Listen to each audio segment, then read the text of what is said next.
right, let's go back in history a little bit. 1988, the world learned about the very real danger of how an unflattering portrayal of the Prophet Muhammad could set off a firestorm of real danger.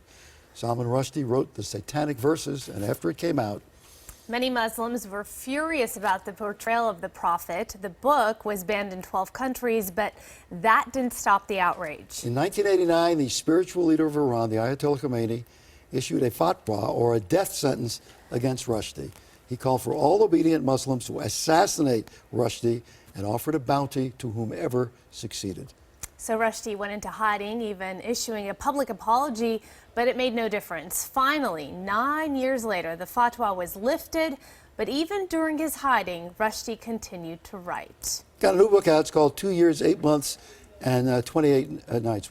What does that add up to? It adds up to 1001 if you do the math. Thank you very much. As long as there's not a leap year. Yeah. Salman Rushdie is with us. And for me, I'm very excited that you're here. You've been here Thank before. You, yeah. You were a guy who was very mysterious to a lot of us because you had a couple of books out there. The Satanic Verses came out, and then you became the most famous or infamous person on earth, and you had to hide all those years. You don't have to hide now. But are you looking over your shoulder often? No, I think actually, I really think it's we can put this conversation away. Really? You know, I think so, because it's been, I mean, I've been living in New York for almost 16 years now. And living a big life. And it's been, I mean, what I'm saying is it's been completely normal. You know, I take the subway, I do whatever, you know, so it's really, I mean, well, fortunately, maybe for me, we live in a time where the subject always changes, you know, and I think the subject changed. I think it's just not a subject anymore. I mean, also there was a kind of agreement between the governments and so on, but really it's been completely normal for a long time. So and I'm happy to go back into the book pages, you know what I mean? I was in the news pages for too long. Are you trusting? Me, I'm very suspicious of everybody. Okay. And you look a little weird to me. Well, then you're a very smart man. So. Very observant guy. In terms of your life, you live in New York. You are. I say you're living a big life. You do live a big life. You have a lot of friends, and you're out there, and you're on the pages of the newspaper, etc. Did you ever think you'd get back to that? But for a long time, no. I mean, for a long time, no, I didn't. And I mean, I'm very pleased to get back to it, but it wasn't like throwing a switch, you know, it was step by step. It was a slow process. Do you think of yourself as a celebrity? No. I sometimes get accused of it, but I think, you know, I'm not really. You know, I mean, I was on TV with Justin Bieber last week. That's a celebrity. But you've been a topic of conversation when it comes to American sitcoms, Seinfeld, Cheers, The Golden Girls. That is true, and I've not appeared in any of them, but I've been a gag in all of them. Right. So, all right, this now, where we are now, contrast this for 1988. Is the world better or worse? No, I think it's in a much more dangerous place, and that's in a way where this book came from. I mean, the book is kind of I mean, 1001 Nights, it's kind of a fairy tale, you know, it's about genies attacking Manhattan. Right. But what I'm trying to do is to find a way of telling a story about the craziness that we're all living in. And I should say in the book, there's a sudden crack in the earth, things happen. We go into a period of strangeness where the genies or the jinns come out, and there are good ones and there are bad ones. Yes. It's magical realism, but you can't help but be funny. But I hope it's funny. You know, it is. No, even my ferocious literary agent, Andrew Wiley, said that it made him laugh out loud on the subway, and I thought if you could make him laugh, you know, okay, must be doing something right. Yeah, there are people tend to assign you a certain position where you're austere and you're serious. Yeah, but I think those are people who haven't read anything I've written. Of course not, but those are the ones who talk knowingly. Yeah, but I mean, you know, one of the things, any number of people who, for example, read the Satanic Verses would write to me and say, who knew that it was funny? Right, you know? They were surprised by what they were reading. Exactly. They had a different image of you. Yeah, but this one I think might be the funniest book I wrote. I mean, because I actually set out to write it as playfully and comically as I could. What do you think has happened with the world? You know, you think of some of these cities, Damascus, Tehran, Beirut. Beirut at a time was considered to be the Paris of the Middle East, absolutely. Right? What has changed? Is it the world that's changed? Have we changed, or has Islam changed? All three, I think. You know, but I think that the big shift is, I mean, as you're right that these cities were great cultural cities. I mean, very modern, open, Damascus, welcoming. Tehran, all of these places. And now they're shut down, and I think it's kind of really a tragedy for the people who live there. You know, I mean, I've visited Iran when I was a kid, and I just graduated from college. And I thought there was this wonderful, sophisticated culture with incredibly smart, warm, welcoming people. And I think for those people to have this kind of regime happen to them is a real tragedy. Salman, I'm just thinking as you're saying this, this gets repeated over and over again. Germany was the fount of wisdom and philosophy and the arts. How quickly that turned. Yeah, exactly. Well, the thing about if it turns one way, it can turn the other. You know, I mean, and that's one of the reasons why in this book there isn't a kind of obvious, horrible ending. You know, I mean, it would be so easy. You actually right give now. us, I was surprised, you let us off a little bit. Yeah, but I mean, I just thought it would be so easy to write a book in which everything is awful and then it ends badly.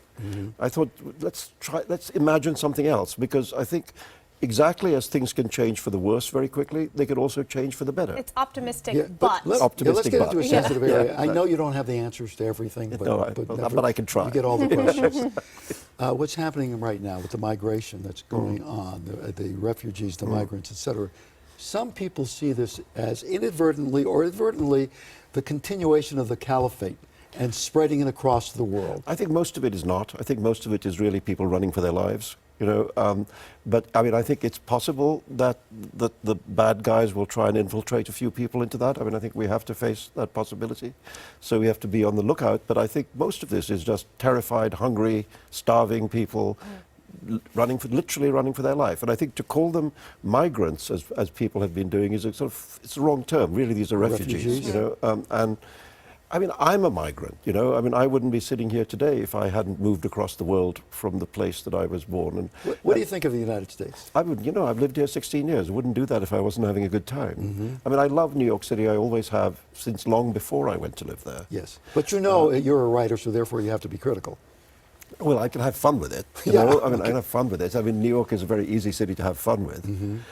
But I do think that one of the things that migrants have brought this country, you know, is just in terms of its literature. It's always been a literature enriched by immigrant literature. We all know about like Eastern European Jewish migrants, and the Italian migrants have had a very big impact on. And now you've got migrants from everywhere enriching American literature. You've got Chinese, Vietnamese, Dominican Republic, Indian, Pakistani, you know, and suddenly all of that is becoming American literature.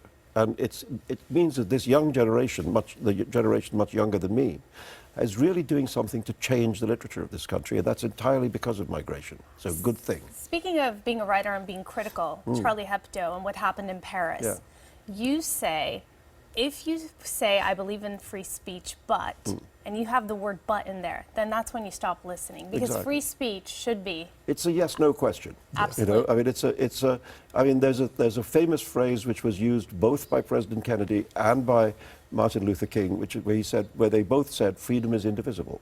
You know, you either have it or you don't have it. The freedom to offend is part of the freedom. I mean, the point is, if we were to use offendedness as the stopping point, then, I mean, everything offends somebody. I mean, Donald Trump offends, of course, one or two people. I have a specific question for you. One or two? I have a specific before you go.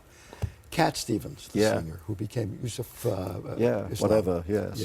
Yeah. And now is touring again back in the United States. In his first zealousness of converting to Islam, the fatwa came down. He was asked about it. I believe the quote was, I hope to see him not burned, not in effigy, but for real. But, I mean, do you forgive? No, the thing about Cat Stevens, I have to say, how can I put this, that he's very, very stupid. You know, and I think he was basically led by other people, you know. And I mean, you stupidity is the incurable crime. I mean, you could teach people things, but you can't. But you can be stupid misdemeanor, but you can be stupid felony, right? Yeah, listen, I mean, frankly, when I was a college kid, I used to listen to Tea for the Tillerman and all that. Of I kind course. of quite liked his music. Yes. But now, it's not just about me. I think he's quite extreme on a whole range of issues, like women's rights and gay rights, and et cetera, et cetera. So he's not that good a guy. What do you say to Americans who basically fear Muslims in general now?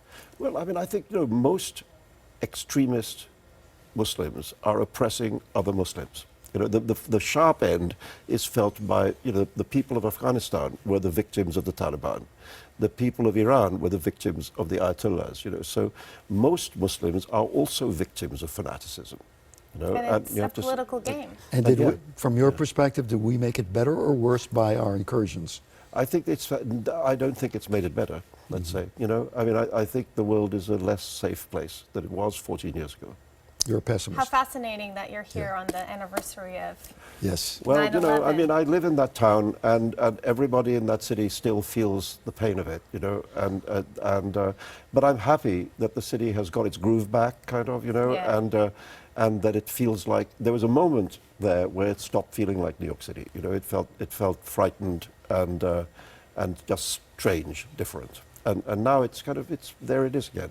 And actually, I like it that they've taken down all the security, you know, around what used to be called Ground Zero, and it's just a part of the city again. And it feels like, you know, the wound healed and we took the bandages off. And you're just a part of the city again. Yeah, Okay. yeah. I like the fact you can go on the subway and not look over your shoulder. Yeah. All right, 2 years, 8 months, 28 nights, out now. And you have an event, where? In San Diego tomorrow. Yeah. Okay, what is that? Oh, I'm just, you know, An event in San Diego just tomorrow. just talking. Go to San about- Diego and see yeah, him. find me in San Diego. Everybody go to San Diego and look for him. He'll be there somewhere. For him.